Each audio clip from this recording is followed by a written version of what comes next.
Hello there and welcome to another live chapter reading for Itsy Bitsy Book Bits.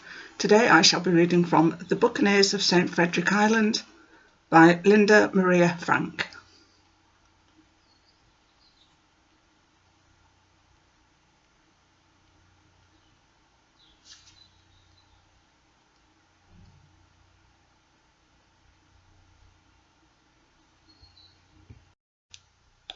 Some author's notes about the story and where did the story come from. I was a wee tot of 4 when World War II ended. As young as I was, I still have memories of what it was like in Middle Village, Queens, New York. My dad was an air raid warden, and besides running our small family florist business, he worked a shift at a defence plant called Accurate Brass.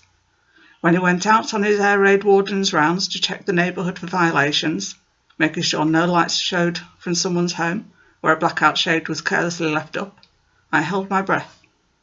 The threat was real since German U-boats had been regularly sighted off the coast of Long Island. While my dad was outside, my mum tucked my brother and me under a card table she'd covered with a thick blanket, providing us with a candle. Fire hazard, you say? This was the time before helmets, seatbelts and car seats. We did all kinds of crazy things. I recall being terrified that my father would not come home. It's hard to imagine the fear we felt when, just across the Atlantic Ocean, a war was raging. We felt vulnerable, and there were constant reminders all around us. Posters was everywhere. Uncle Sam wants you. Buy war bonds. And one often repeated to this day, loose lips sink ships. Just to name a few, the subway was full of them. My mum would take my brother and me from a nearby elevated train line to the South Ferry station at the tip of Manhattan Island, where we would board the Staten Island ferry for a visit to my Aunt Lottie. I was so frightened as she carried me through the swirling mobs of civilians and uniformed men and women. My little fingers clutched her lambskin coat so fiercely they went through the fragile fur. The challenge of food shopping and supporting the war effort had us waiting in lines to either use our ration book stamps to buy butter or meat, or to donate scrap metal and cans of grease drippings. Letters came from my two uncles who were on Iwo Jima. They sent us a helmet. I don't know if it was American or Japanese. I learnt to tie my shoes sitting on that helmet. The war ended on VJ Day, September the 2nd, 1945. Mum woke me from one of her enforced naps during which I rarely slept. Firecrackers and shouting could be heard everywhere. There was joy tempered by the sadness of loss in those homes that displayed a gold star, the adults sobered by the tremendous sacrifice of lives.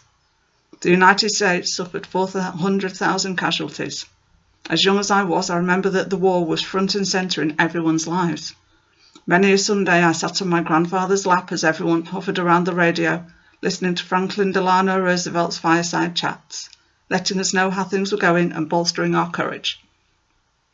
I didn't understand it all, of course, but I did fully comprehend that something scary and important was going on. Even the music on the radio seems to be seared in my brain. Without TV, radio was the way the world came into our homes. Edward R. Murrow reported from London amid the Blitz. H.V. Kaltenborn reported the news, and Frank Sinatra started his amazing career. At 4, I didn't know who these people were, but their songs and voices heard at a later time were familiar. One incident that is clear as if it happened yesterday was the day my dad came to pick me up in the middle of a snowstorm. It wasn't the blizzard of 47. That happened the day after Christmas, so I would have been home. I was, and it was a humdinger. A knock came at the classroom door, and Sister Superior ushered Dad into the room. Tall and handsome, dressed like a lumberjack, he nodded at our teacher, hat in hand, ever polite and proper. He collected me and my books, and we climbed into his brand new Dodge pickup truck.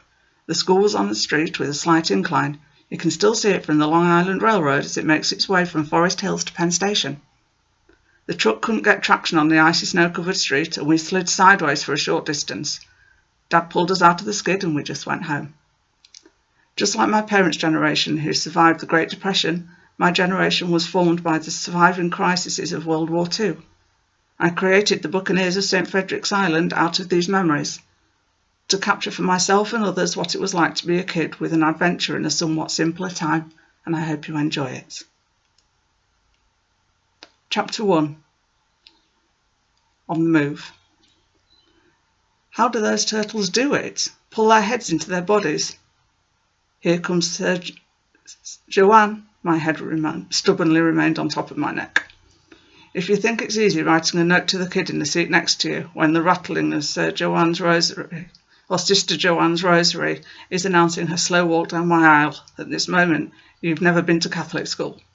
The room is silent. You can hear pen nibs scratching across the pages of our black and white composition books, leaving a trail of ink blots. Pen nibs, you say? Ink blots? You won't believe this about ink and the inkwell, will you? We all learned to master a form of writing called the Palmer method. This is just another aspect of toughening the backbone here at St. Basilius's. As I look at my permanently stained right middle finger, I wonder if I will be done in by something lurking in the ink and become St. Sprocket, patron saint of calligraphy. The smell of chalk and old tempera paints barely covers the tinge of the pine-scented urine coming from the old radiators. My mum went to this school and tells the story of kids leaning their wet behinds against the radiators to let their underwear dry if they had had an accident. Going to the bathroom in those days was a privilege reserved for the Pope. Thank God things have changed and St. Basilius has hired a nurse and given her an office where this kind of thing could be taken care of. The floorboard squeaks and I hear the faint clink of keys as if Sister has reached into the Stygian depths of her pocket for something. I slide my ruler over the words I've just written and peer cautiously from the side of my vision, trying to locate Sister Joanne. My stomach bunches. She is reading Eddie O'Malley's entire page. Eddie's not one of us, so there is nothing out of the ordinary to see in his notebook. My page is full of writing, but not what I think I want Sister to see. So far I've jotted a list. Look for clues, including the narthex, the sacristy, the side entrance, the choir loft, and the bushes around the church. I signed it Sprocket. Sprocket? Is that a Christian name? Of course not, silly reader. We all have code names to protect the guilty. We are the Buccaneers of St. Basilius's school, a secret society dedicated to solving the mysteries of misdeeds of our little parish school and the island where it's located. Uh-oh, here she comes. I rip the page out and crumple it. She'll just grab it and I'll have to explain why there's nothing on the page, in longhand, mind you, about the characteristics that would have made George Washington a good Catholic, if only he had known better. George was an Anglican, having once been a colonial loyal to the King of England, also a George, but that's another story. Eddie, not the sharpest pencil in the box, is getting a Spanish Inquisition treatment about his lack of inspiration on the topic. I wonder if the nuns get a special course in interrogation techniques. Eddie, I love him dearly, is buying me time. Could I quietly turn the page and jot a quick sentence or two? I pick up the notebook and turn the page, knocking a pen full of ink onto the floor along with the inkwell. As you can imagine, this was not a silent manoeuvre. Sister Joanne, Eddie and the whole class look at me and I feel my face burn. I get up to clean the mess and knock the composition book on the floor with my note showing plainly on top. Sister reaches for it. I'm dead. The fire drill siren shrieks. Sister turns to move the class to the fire exit and I kick the composition book under the desk. It obliges me, closing with a snap. I'll clean this later, Sister, I smile, and I will be checking your essay, she smiles back. Yes, Sister, I say, noting that the proverbial glove had been tossed onto the floor like they did in those ancient duels, and I file past her. Are you wondering why a bunch of Catholic school kids are searching for clues in what looks like a church and the yard around it?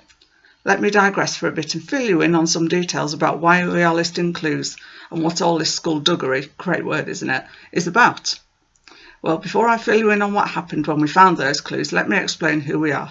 We call ourselves the Secret Crime Stoppers of Saints Christopher and Michael, but I wanted a shorter title like the Buccaneers of St. Basilius. I thought calling it both St. Christopher and St. Michael was pushing the envelope of sponsorship, and who even knows who St. Basilius is, so just think of us as the Buccaneers. For the past year, our class has been raising money for a class trip to visit 7 churches on the mainland and distribute toys to the children's daycare centres in those parishes. We did bake sales, car washes, leaf raking, snow shovelling. We cleaned attics for old ladies, cut lawns and pulled weeds. Some ill-informed parents even let us do fence painting.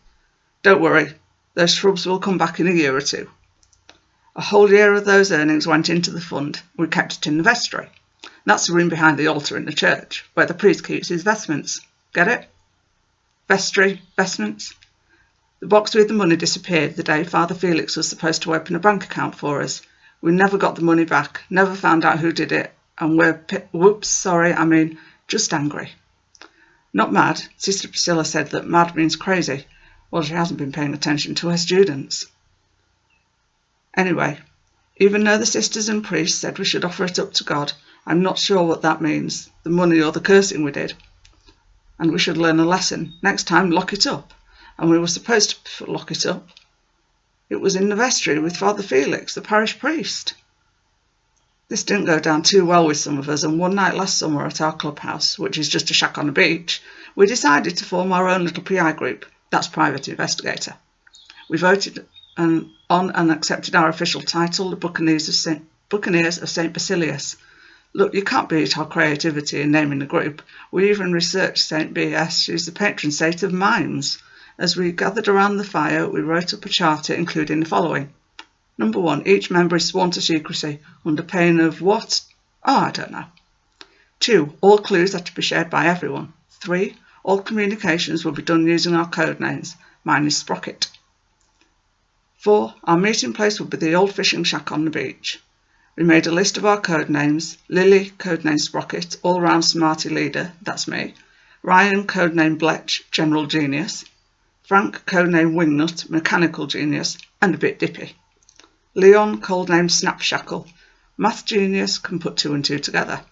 Amelie, codename Ratchet, electronic surveillance or just plain Snoop, meaning she can use a camera. And so the story begins. I hope you enjoyed this chapter reading, and if you did, I hope you go check out the book. Thanks very much. Bye-bye.